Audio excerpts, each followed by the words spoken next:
pretty determined. Oh, he's been waiting outside the front of the building with some 40-pound gizmo for over a month. He said you're smart. I like to think so. And you want to learn this business. Yes, sir, I want to learn this business. Have you already started learning on your own? Absolutely. Jay. Yes, sir. How many times have you seen Chris? No, I don't know. One too many, apparently. Is he ever dressed like this? No. No. Jacket and tie. First in your class? In school? High school? Yes, sir. How many in the class? 12. It was a small town. I'll say. But I was also first in my radar class in the Navy, and that was a class of 20. Can I say something? I'm the type of person, if you ask me a question and I don't know the answer, I'm gonna tell you that I don't know. But I bet you what, I know how to find the answer, and I will find the answer. Is that fair enough? Chris, what would you say if a guy walked in for an interview without a shirt on? And I hired him. What would you say? He must have had on some really nice pants.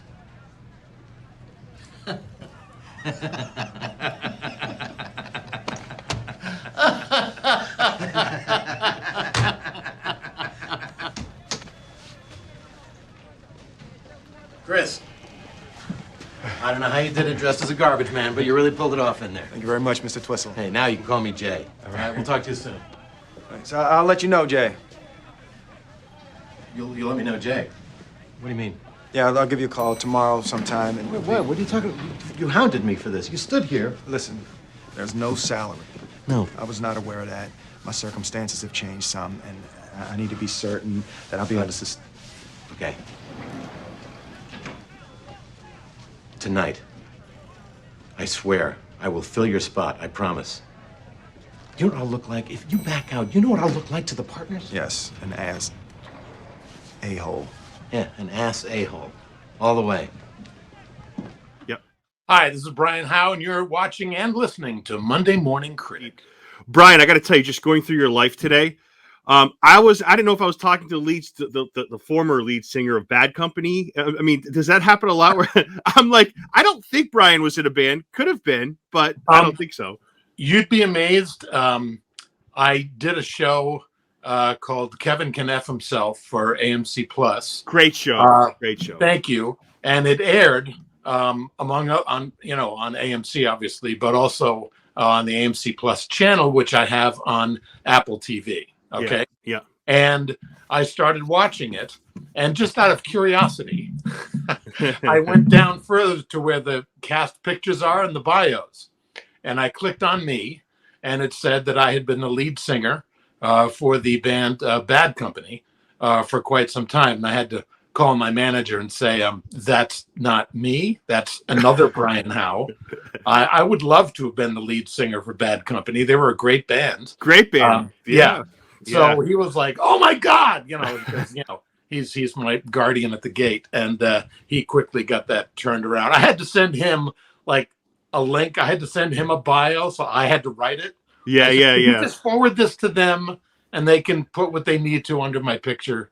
Yeah, Brian, it's funny because some of the dates, like they're like, because I think he passed away in 2020, and I'm like, I'm pretty sure Brian's doing pretty well. I'm talking to him, so yeah. And the other thing that's obvious, and I have the same thing going on, is that you're a dog dad, which I absolutely love. Like I can see your dog in the background. Mine's right here. Yeah, I have one right by me that you can't see off camera. Talk about that, Brian. Have you always been a dog guy? Have you always had those in your life? No, it wasn't until I met my girlfriend, who is now my wife, because I couldn't, when we were growing up, there were allergies in the family, and we couldn't have pets. We couldn't have dogs or cats because fur would, make everyone's heads explode. And I was curiously immune. I've never had an animal allergy. So it wasn't until I left home to, find my fortune that I had a cat. For 17 years. Her name was NyQuil. And very cool name. Very cool name. She was a black cat, and she was the coolest sweetest cat. She just loved people, and wasn't like a mental case cat. She was really cool. And I moved all over the place with her, and she passed on in like 20 years ago, or more, slightly more. And then and I didn't have another pet after her for a while. And then when I met Jacqueline, she had recently lost her dog Harry, who was a Cocker Spaniel, and we were here in the house, and it had never even occurred to me that I could now have a dog if I wanted to. And so we did. We rescued 2 boys, and they were with us for 12, 13 years. And now we've got these 2 clowns, 2 chocolate lab pups. They're about 3 years old. They're brothers, Bentley and Theo, and they're clowns. They make us laugh every day, and we just adore them.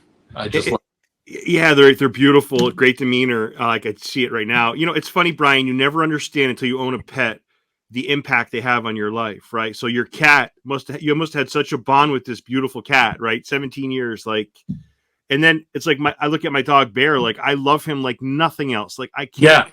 Yeah. And people that don't own pets right now think I'm a lunatic. They're thinking, but it's so you have to own a dog or a cat to understand what I'm saying, right? Yeah, you really do. They fill your heart.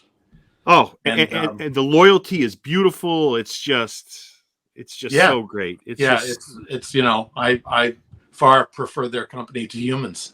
Yeah, you and I are on the same page on that. Let me tell you. Is it a good thing or a bad thing being born on New Year's Eve?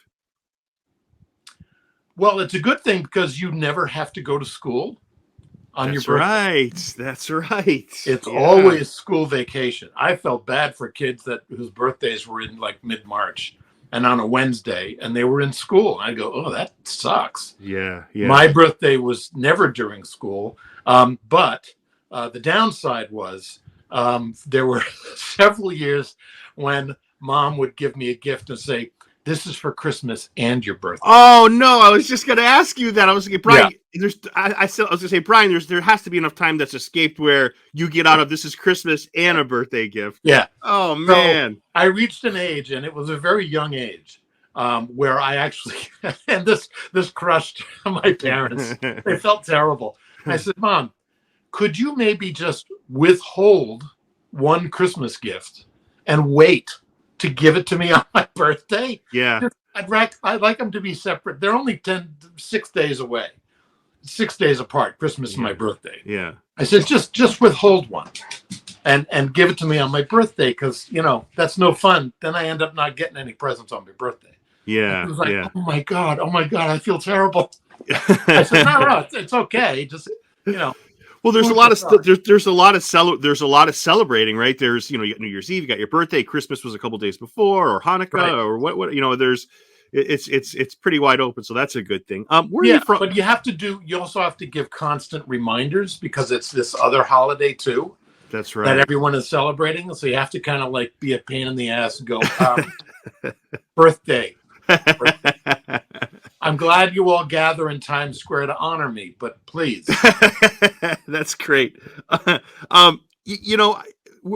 are you from, Brian? Where'd you grow up? I grew up in Barrington, Rhode Island.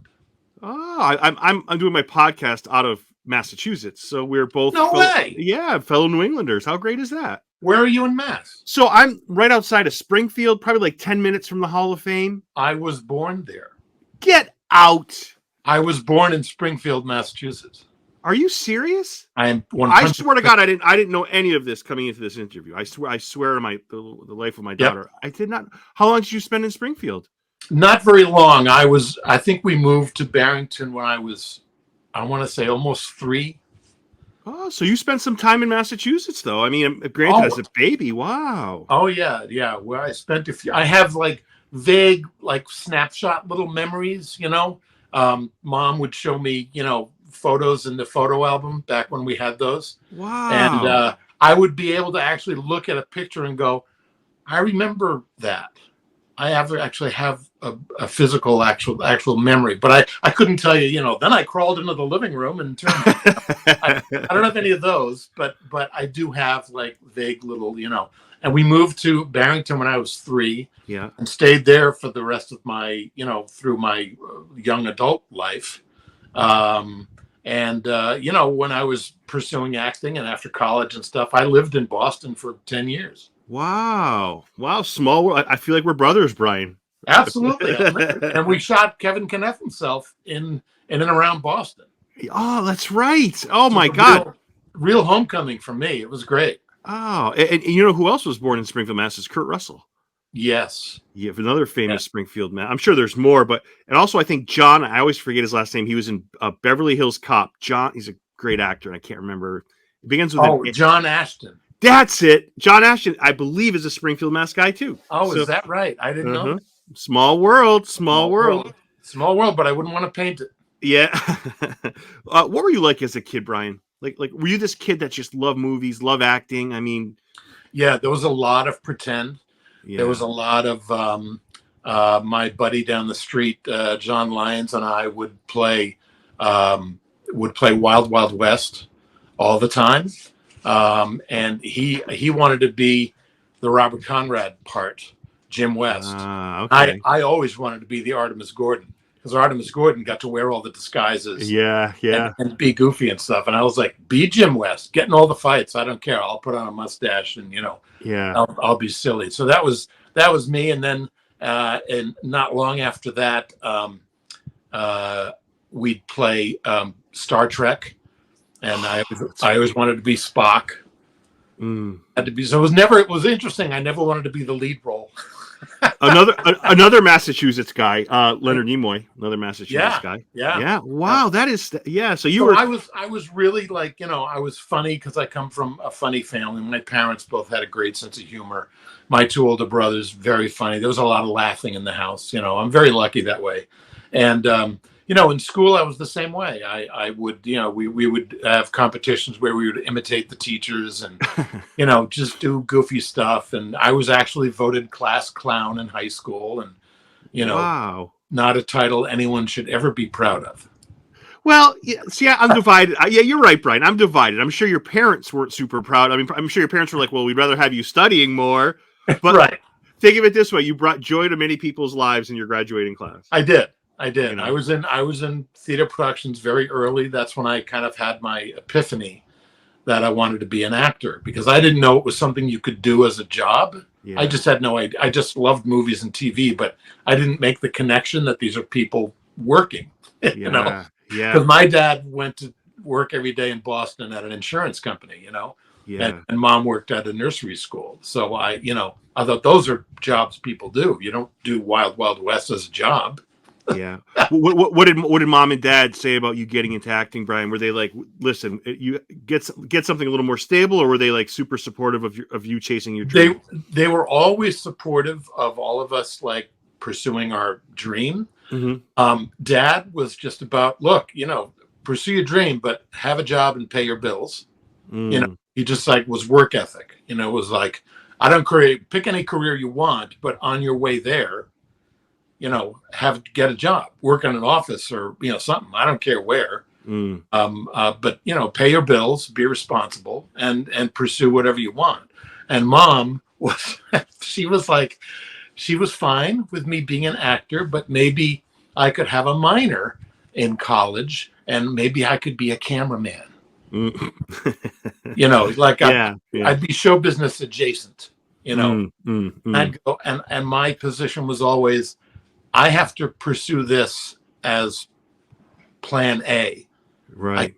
If I have a plan B, I don't want to go, oh, well, things aren't going the first year, so I'll quit. You know what I mean? Yeah. I didn't want to have that option. And I didn't give myself that option. I was always able to grab a day job somewhere.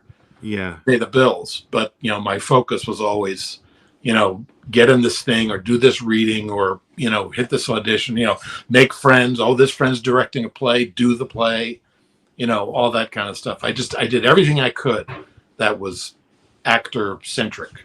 Had you been like half in, I don't think you would have been where you are today. Had you not had the attitude that you have with you, I'm all in. Like, I think I'm talking to a different person today, because I think you would have been, because acting's one of those things, Brian, and you would know this more than I would, where either you're all in or you're not. I mean, you have to support yourself. I get that. But that's kind of got to be the side thing. Like the acting's got to be the driving force. Is that kind of a good Absolutely, way to look? yeah. I never let a day job tell me, "Oh my God, I'm going nowhere. This is what I am now. I'm an office manager. I'm a cashier. I'm a waiter." I never let that.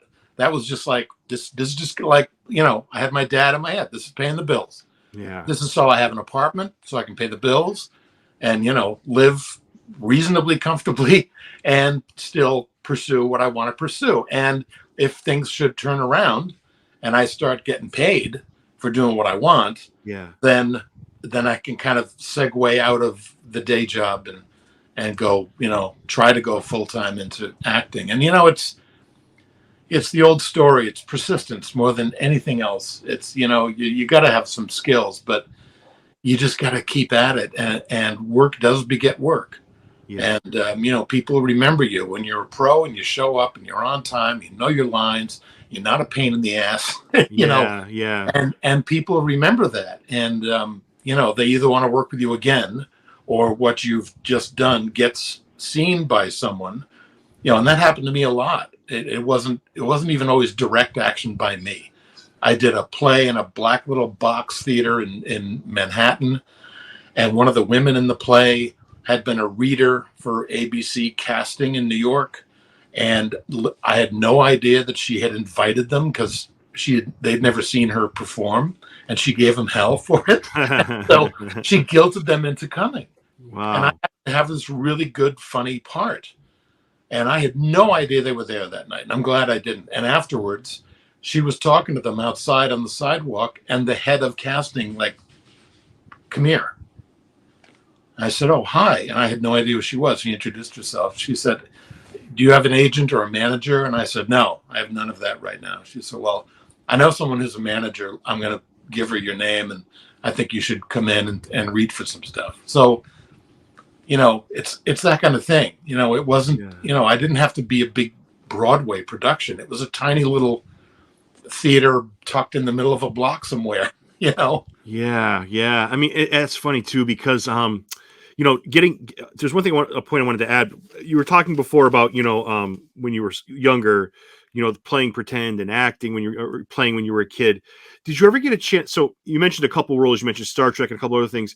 Did you ever get a chance to work with somebody you admired as a kid? Did you ever have that opportunity come where you were watching them on the big screen or small screen, or pretending you were them when you were younger, and then through your career, you eventually got to work with them, Brian? The biggest, most prominent example of that would be, I can remember ABC had on Tuesday nights the Tuesday night movie of the week, and it would be like a 90-minute movie, ostensibly made for TV, or a movie that hadn't had much of a commercial run or whatever, but they would air it. Right. And I remember vividly being in our den with Mom and I think a friend of mine, and this movie called Duel came on. And it was Dennis Weaver as a businessman on his way to a convention, and he encounters this truck on the highway, and he just wants to go around the truck, and the truck won't let him. And the entire movie is Dennis Weaver being terrorized by this truck driver and this truck.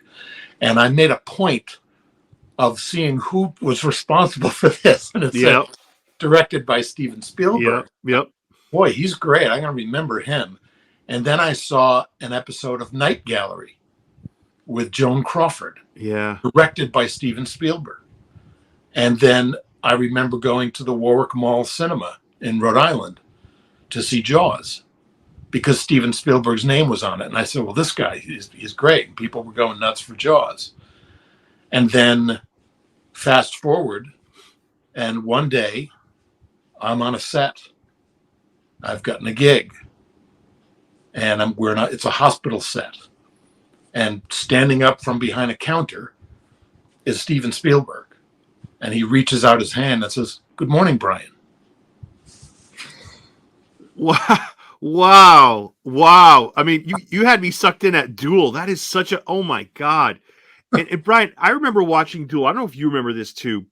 Do you remember the Movie Loft? I don't know if you remember. It was they. I don't know how far out. Channel 56. You remember? No, or is it? Or was it 38?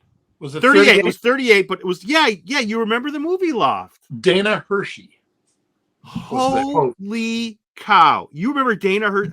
I've been looking for him forever because I do like a side segment that's like a Movie Loft. Oh yeah. I will go another 500 guests and no one will know the Movie Loft. No. Like you and I'm telling you and I are like brothers. I mean, I'm telling you, we get it. Channel 38, the Movie Loft, and on Saturdays on Channel 56, the Creature double feature. Oh my God. I was not prepared for any of this. Like, and I'm going to tell you, that's where I bring that up because that's where I saw Duel for the first time. And I remember being scared, like no matter what Weaver did, he could not shake this trucker. He couldn't shake him. And it was so frightening, like so frightening. Oh my God, Brian, I can't believe you remember that. That's so awesome. That is incredible. Pretty great. One question before I get into your couple entries into your amazing filmography. And that is, did mom and dad see you become successful as an actor because you've been doing it so long? As far as the projects, did they see their son flourish? Yes, they got to see me do I actually got my first kind of big TV job. I got while I was still in Boston. It was on Spencer for Hire. Great show. Yeah. Great show. And I went in, I remember auditioning for, I don't know what role it was, but it was a very small, because I was a local, and they didn't give locals the big parts, And I remember, and I was kind of loose as a goose. I wasn't that nervous about it. And the producer, writer, director, whatever, was in the room. And they had to pass the time between auditions. They had a little box of Trivial Pursuit cards on the desk. And I would go in and, I don't know what the part was. There was hardly anything to discuss about it. But I read it and, I did fine. I didn't embarrass myself. I kind of knew it. So, that helped. And on my way out, they were asking each other. One took a card out of the box, and they were quizzing each other on Trivial Pursuit. I don't remember what the question was, but before I left the room, I said, "Hey, I got one. What's Dorothy's last name in The Wizard of Oz?" And they're like, "What's Dorothy's last name?" They had no idea, and I went, "Gail." Wow! And then I left, and before I had left the casting director's office, she came out and said, "They want you to read for another role." And they said, they know you don't know it. They know you're not familiar with it. They know it's a cold read. They get it. Just come on in. It's these few pages. And it was a big speaking role of this cab driver. He didn't have a name. Yeah. On my resume later, I called him Phil Cab Driver. Yeah. We had a name. Yeah. But, stuff like that. So my parents got to see that. And then when I moved to New York, I did some stage stuff, but they also saw me on Law and Order, because you have to do a Law and Order if you're an actor. It's kind of like jury duty.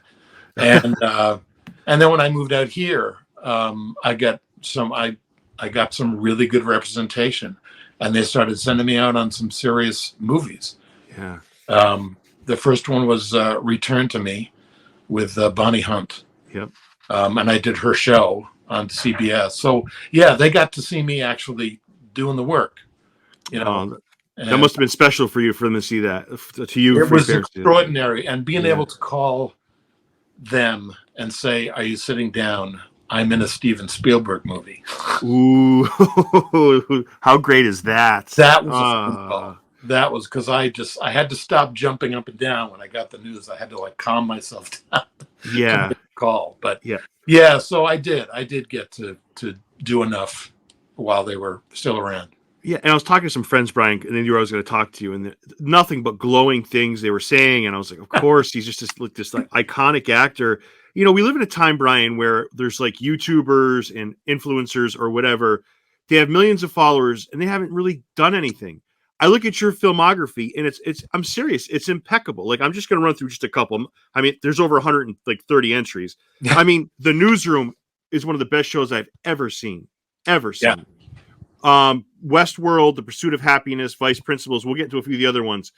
But Newsroom, underrated show, Brian, and that Jeff Daniels, unbelievable. Not Jeff Daniels. Yeah, Jeff Daniels. Yeah. That one introduction sucked me in like no show ever. Like when he gave that America, I'm like, what? Like, what a great show that was, Brian. Yeah, it was amazing to do, and it was also a straight offer from Aaron. I didn't have to read for the role because I had worked with Aaron on a play of his here down in La Jolla, outside of San Diego, called The Farnsworth Invention, and it was about the invention of television. And had a great time, had a great role, funny as hell. But that was years before, and we finished the play, and Aaron made it plain that he loved what I had done. But years went by, and I didn't hear a thing. It's not like we wrote back and forth or pals or anything like that.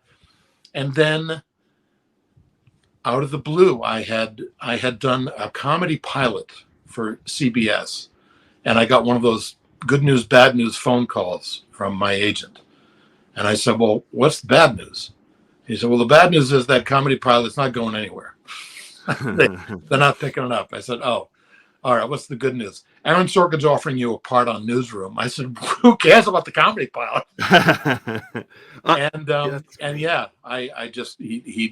He wrote this. He told me that he wrote the role with my voice in his head. Wow. Brian, I feel like your career, the people you've met, you leave favorable impressions in their mind. I mean, from the 3 or 4 people you've been talking about, they remember the first impression you had on them. And I mean, I guess that's huge. Like, I mean, and it says a lot about who you are as a person, I have to believe. It's kind of a guiding, principle. It's like, being an asshole, if I can use that word. Yeah, sure. Being a jerk is a choice. You don't have to be one. Yeah. And in this business, you have to assume people talk to each other. Directors talk to each other. Casting people, producers, they talk to each other. And, I'm thinking of casting this guy, Brian Howe. What do you think? Oh, Brian's great. It shows up. He's on time. He knows his stuff, takes direction. That's what you want people to say. Yeah. Like, what do you like to work with? Because especially on a film, you're not just casting an actor. It's like you're getting a roommate. You're going to be spending lots of hours of lots of days with this person. And, it's a balancing act. Like, they might be a terrific actor, but are they a real pain? It's like, what do I want? So I would just rather turn in like the best work I can and be a pleasure to work with, especially in the audition situation, because the casting director is going to be going on to 2 more projects. Right. I might not get this part in this thing, but if I do a really good job and I make the casting director look good, he or she is going to want me back in the room for something else. Right. No, that's well said. And when I look at your filmography, Brian, it's not that you're a working actor, which is a huge accomplishment in itself. Most people can't get to that point. It's the level of your entries, right? It's the level of your entries. I mean, we'll look at Pursuit of Happyness. Like, Jay is a big role. Jay is a big reason why Will's character works. Like, that is his entry into that world. So, I mean, that's what my wife, that's one of our favorite movies. Like, we just adore it. It's so, it kind of brings you not low, but it brings you to where Will is at this point, where Chris is. Yeah. And then it's like, it just when you think you hit bottom, the movie, it's just such a beautiful movie.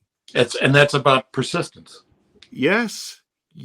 I mean, and I tell you, if you're an actor, you have to relate to that movie in some way. I mean, regardless of who you are. Oh yeah. Absolutely.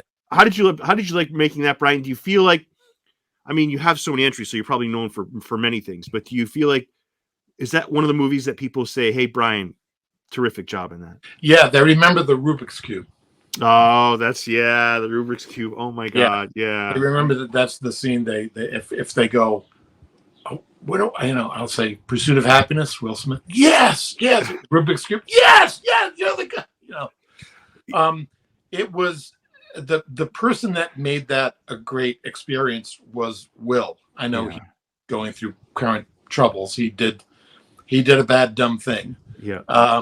But to be perfectly honest, Gabriele A terrific director. Don't get me wrong, but it was his first American film, and Will ostensibly chose him, and he was very frustrated. He was very uncomfortable because English was not a fluent second language for him, and he would kind of he didn't know nuance.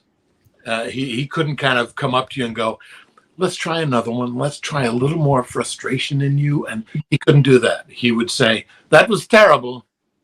That was terrible. I see you acting. It's awful. Do more. And that you'd have to go like, what? What does that mean? Yeah. What do you want? But he spoke to Will the same way. He spoke to everybody that way. So we just started, teasing him mercilessly. Will and I are in the back of the cab, and he came to the window, and that was terrible. I see you acting. Be more, and we would start throwing all the wrong words. Be more table. More table. Do you want more accent? More, Yeah. And the crew would just be like, this. But Will was extraordinary to work with. Just gregarious and friendly and professional and no nonsense and just like great with everybody. You know what I mean? Like a real joy on the set. Yeah. So that was that experience, and we got to actually shoot in San Francisco. Yeah, that's for like a month. So yeah, no problem there. We had the run of the place. Yeah, my favorite scene, and there's a lot of favorite scenes, but the one I really love is when Will shows up for the first time with paint all over him, and the exchange there, and I can't remember the actor's name who was next. He's an iconic actor. I'm embarrassed. I forget his name. James. Oh my! Oh, how embarrassing! My fault. I should have had. I should have been more prepared. That's my fault. But when he looks at Will and he says, "What would you say to somebody that came into an interview, without or something about his shirt?" He said, "Well, something about their pants." And I was like, it's just such a sweet scene because where Will's coming from or Chris is coming from in that scene. I don't know. That movie's aged really well too. I mean, I don't care how old you get. That movie, everyone can relate to it at one level or another. Yeah. It's why Will wanted a foreign director to direct that, because he felt that someone from another country would have a better understanding of the American dream. That's really clever, huh? That's really smart. That's why people come here from abroad, because they hear about, they have what their idea of the American dream is. And it's why he was able to make Chris's coming up so unforgiving. So like sleeping in a subway station bathroom with your son. I mean, and which he did. Yeah. That really happened. And the fact that, you're right. So that somebody goes through all this, Brian, it's like, what the heck, right? I mean, it's I interrupted you. I'm sorry. I'm getting lost in what you're saying. Sorry. I apologize. No, that was it. That's what was, because when Will met with Gabriele in Italy, and sat him down, and Gabriele had read the script, and Gabriele had said, you can choose me or someone else, but don't choose an American director. It should be someone from Europe or from abroad, from anywhere else. And Will said, why? He said, because we have an understanding of the American dream that an American might not have the same kind of understanding of it. Yeah. And Will was like, Will was just like you. Was like, yeah, you're right. The movie gets an 8.0 on IMDb, like 600,000 votes, and people and never agree on anything, but they agree that this movie's really great. So that's refreshing. I have a couple more for you, a couple more entries. Sure. Thank you, Brian. You're such a great guy to talk to. We started smiling unconditionally. We were just like, my wife and I started smiling because she loves your work. And then when we loved Shrinking, and when you popped up on screen, we were like high-fiving each other. Like, what a great show that is, Brian. Holy cow. Isn't it fantastic? Oh my God. 25 minutes. It captures your heart and it's done. Goodbye. Yeah. Next episode. Why? Let me ask you this, Brian.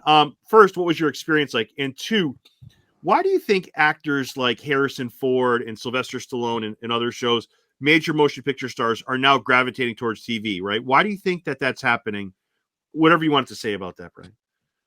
I think it has a lot to do with movies are the schedule is grueling. It often takes you far from home for 3 months at a time, and also the quality of television now is so high that you can pick a project and have a shooting day and go home. Yeah. And you can be playing a great role, and you can also play a role that lasts for 8 hours and not just 2.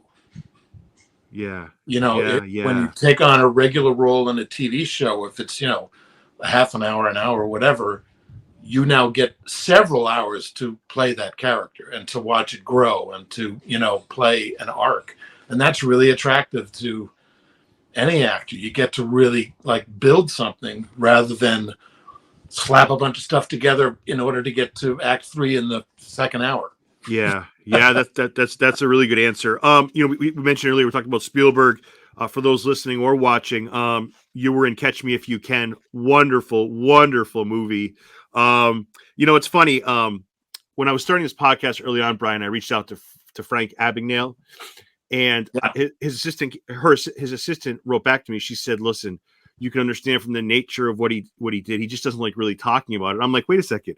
He has a major motion picture. And he gave a big Google talk, but he doesn't like talking about his story. I'm like, just say no and we can move on. But I don't know. I wrote a book. Yeah, and wrote a book.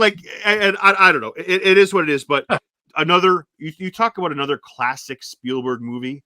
This one is right at the top, Brian. What was your experience like, and anything you wanted to say?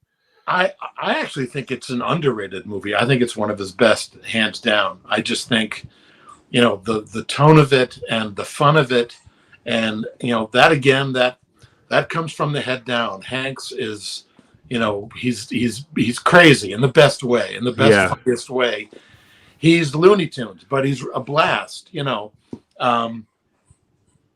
He shows up on time, knows the stuff, will do takes. Stephen would, come out onto the set and say to Tom, out of deference, "Would you like another one?" And, a lot of movie stars want to yes, I'd like one more. And Tom would reverse it and go, "Are you happy? Wow. You're the storyteller. Are you happy?" And Spielberg would go, "Yeah, oh yeah, we nailed it. Move on. Let's go. I don't need any more." Wow. And another example is we had a scene where the three of us, Tom Hanks, Frank John Hughes, and myself, we've become a unit now. We didn't get along at first, but now we're kind of together. And we have to go to the boss because we know that Leo's character is in France. We've traced him to France. We have maps, we have blah, blah. And it was Tom doing all the talking, and he would reference the map, and I would spread the map out, and Tom would say, "He's here, he's there, he's there." And Frank had, some little action to do as well. We camera block. Not a lot of rehearsal. Stephen doesn't like to over-rehearse. Likes to capture the magic. And Frank and I step out into the parking lot to have a smoke. And we're standing there just shooting the breeze. And Tom walks up. And we're like, "Oh, hi." Because it's still Tom Hanks. Yeah. And but he's a blast. And he's thinking and he's going,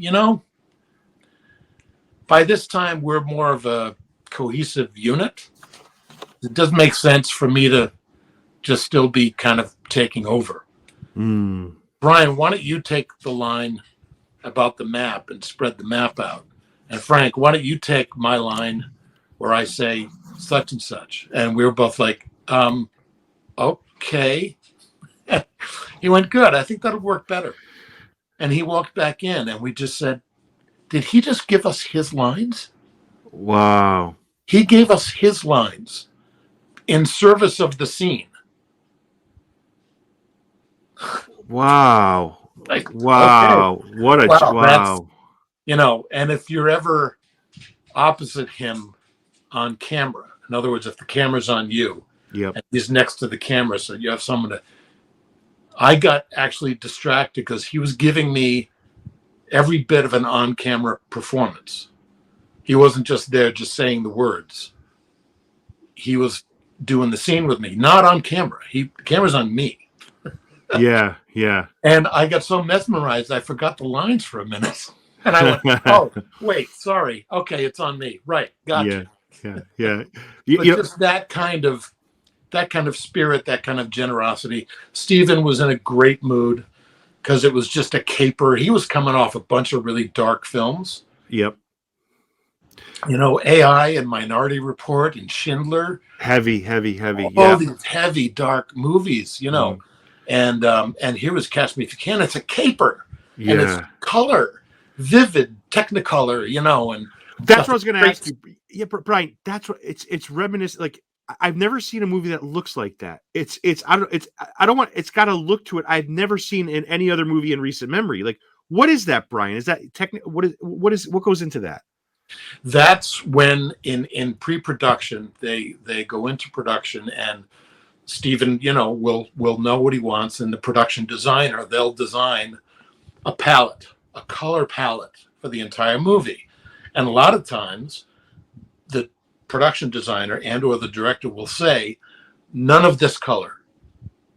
I don't want any red. I don't want to see red. I want blues and yellows, and I want goldens, and I want, bright. I want this to be a wedding cake. I want this to be a light, crazy, fluffy thing. Because this guy, he's a criminal, but you gotta love him. Yeah. Yes. Yeah. And he also, Frank Abagnale never robbed a mom and pop store. No. He would go to a mom and pop store and buy with cash the things he needed to make the fake checks and all this kind of stuff. But, he'd rob the bank. He'd screw the airline. He'd screw the big fellas. But he never took it out on the little guy because his father was the little guy. And his father was getting beaten down. And this was kind of Frank's revenge on the big guys, So it had to have that kind of spirit to it.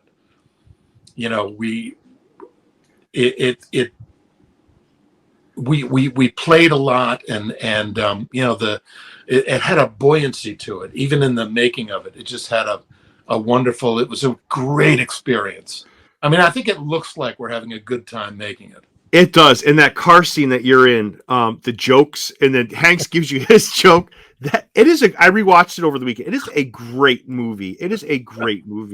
Some of your, Brian, I'm starting to think some of your greatest scenes come in a car. Like, there's some great car scenes that you're in. I do have. That's a good car scene. That's a really good. That is a funny car scene. Like, you tell them that's your Pursuit of Happyness. That's right. I'm telling you. The last movie I wanted to end on is it's my favorite from your body of work, which I love almost all of it. And that is K-Pax, which I think is maybe one of the more underrated movies of the last 20 or so. I agree. It is a beautiful movie. I got a chance to interview early on the author of the actual K-Pax book. He's such a sweet man. Yeah. The scene that you're in at the Constellation scene.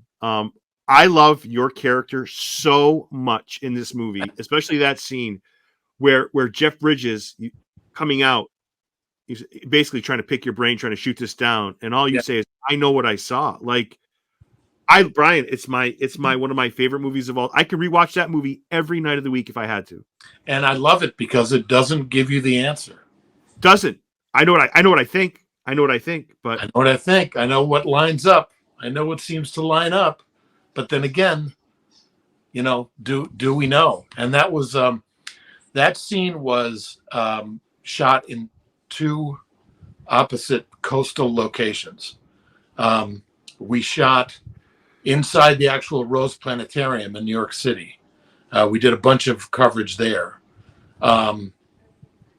including us initially walking in to the planetarium and the machines coming up out of the floor. Yeah. Then we cut because it took all night to shoot a lot of stuff, and they were going to open in the morning. We only had the place till dawn, and so they reconstructed the entire inside of the planetarium at Universal on a soundstage. And I'll never forget, everything was identical. and we were all in our place, and I'm tapping away at the laptop. But when we look up at the ceiling, I'm looking at rafters with little pieces of tape on them. And the camera, of course, is showing this amazing galaxy zooming in, and I didn't know what it would look like. You have no idea what it's going to look like, when you see the movie. But you have to react like it's astounding. You have to act awe-inspired. Yeah. It was really cool. It was really fun. That movie. That was my first big movie. Like, I didn't realize it was a big movie. I'd only done Return to Me with Bonnie, which comparatively was very small. Right. And this was a Universal movie, and there were big stars, Jeff Bridges and Kevin and Mary McCormick and like all these like amazing people. Yeah. And big equipment everywhere. We were shooting all these locations. It was great. Excuse me. Yeah. There we go.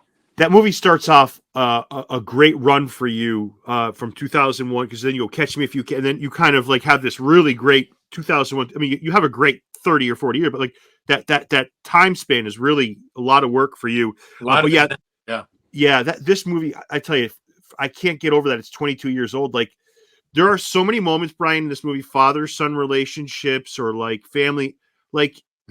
This movie breaks me down, like, and I've seen it so many times over 22 years, and I can't. It's hard for me to get through this movie without sobbing. It's just so beautiful. I love it. I love it. K-Pax. I love it. Yeah. I love it. Yeah. I mean, I love all movies. The 3 movies we've talked about today, but K-Pax hits a nerve with me. I mean, I love Catch Me If You Can. I love the rapport. I love a lot about it, but I love the rapport that Hanks has with Leo, the father. It's a father-son-ish type of. Those movies hit me hard a little bit. I feel like Hanks takes him in a little bit, and there's a lot of family stuff here. Especially see what happens to Pratt's family, or maybe Pratt's family, in this movie. But like, to have that happen, you wonder, oh my God, how it's. I don't know. I love it. I think if people are looking for an under the radar movie, look no further than K-Pax. It's just very good.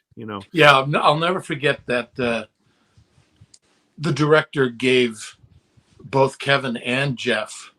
They would do 2 different style takes. One that Prote's an alien. Yeah. And one that this is just a damaged guy. That just to tilt it either way, just so that the director could then, in the editing process, he had the choice then to kind of steer it, because there's such a difference between what's on the page and what's happening on camera.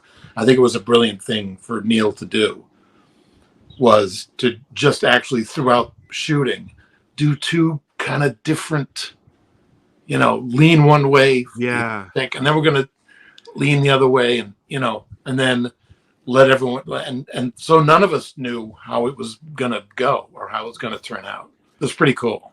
Yeah, very cool. And I wanted to, I mean, we could talk for hours, but for your sanity, I won't. You've also worked with Eastwood and who is essentially my favorite director, Frank Darabont, and Majestic. Anything you wanted to say about those 2? Because I feel like Frank Darabont is one of the greatest directors that I feel like, I don't know. I mean, I just think what his body of work is. I mean, we just talked about Spielberg, so I guess but I don't know. All right. Anything you wanted to say about either one of those two men? Frank's a writer first, so he loves the story. He's really into the story, and he's great for actors that way, because he loves what an actor's going to bring to it. Yeah. He's wide open to that. So whatever you can bring, a little character quirks and stuff, he just loves those little, bonus things. And it was a real treat for me working on that film, because, I knew I was going to be like a character guy. And here I'm working with, Jeffrey DeMunn and David Ogden Stiers and James Whitmore and hello, character guy heaven, Chelsea Ross, I'm in character guy heaven. So, the conversations that we all got to have just sitting around that little town up north, waiting for shots to begin. The funny thing is, because it was in Northern California, there would be almost seriously, almost a daily rainstorm at almost the same time. And they had to develop like plan A call sheet and plan B call sheet, to the point where there was the scene in a cemetery that we had to keep putting off because it kept raining whenever they scheduled the outdoor cemetery scene. Yeah. So we had T-shirts made for the production. If it's sunny, we go to the cemetery. That's amazing. That's amazing. And Frank loves Damon, and he loves who's the other one you brought that? He plays Brooks in Shawshank. James Whitmore. James Whitmore. How am I struggling with that name? Like, he is so loyal to those guys, and like, yeah, I just and Eastwood seems like a guy I've heard from other people that have worked for him that he's very quick with the takes. Like, he's very kind of like this. Yeah, he doesn't even say cut or action. He'll film the rehearsal, and if he's happy with that, moving on. Yeah, that's great. The last thing I wanted to say to you is first off, thank you for everything you've done on this interview and in your career, Brian. I'm an enormous fan, and you're very welcome. I'm honored to be asked. Yeah, and the last thing I want to say is I love how you're not pigeonholed into like to one type of role. You could do almost anything, and I will not let this go without saying how much I loved Vice Principals. We'll end on a comedy. What a Danny McBride. I'll tell you another, and you already know this, but like for those listening, he's very talented. Danny is, but Walton Goggins is super talented too. I mean, he's just and a wonder. Like, this show is like, I could not wait for the next week to come out because I don't know. It's like we knew what was going to happen. Oh my God! And you play the superintendent, and it's I have to believe that's a lot of fun. That set, Brian, huh? Working with those guys. Oh, it was just a dream. And talk about having, freedom. They were all about, there was the scripted version. We'll get the scripted version down. And then we would do, we'd play around a little. And it was just, there we go. Terrific fun. It was just really great fun. And, we shot both seasons all in a row, all 18 episodes. And they were just terrific. Danny's just the nicest guy. And, Walton I've known since, the Shield days. Yeah. Because I'm old buddies with Chickless. So, Michael, I've seen all those guys a lot. Yeah. It was really, really a lot of fun. A lot of fun. Yeah. What's around the corner for you, Brian? Anything you want to get out there? Any future projects? Anything you want to throw out there for people listening or watching? Well, I'm doing the waiting game. I'm in the mix for a few things, and I'm superstitious. So there's a William Friedkin movie that I would love to do, and season 2 of Shrinking. Nice. And Dad will be back. Nice. And a couple other things. Yes. Well, I know I'm cheering for you, Brian. Let's do this again sometime. Thank you so much for all of this. Derek, it was my pleasure. Thank you so much. It was great fun to do. And you know what I can't stop thinking about? We talked about the Movie Loft. Like, I can't believe that you knew that. I can't believe it. Double feature. I can't believe it. You made my night in more than one way, Brian. Health and happiness, Brian. Thank you. Thank you, sir. Take care.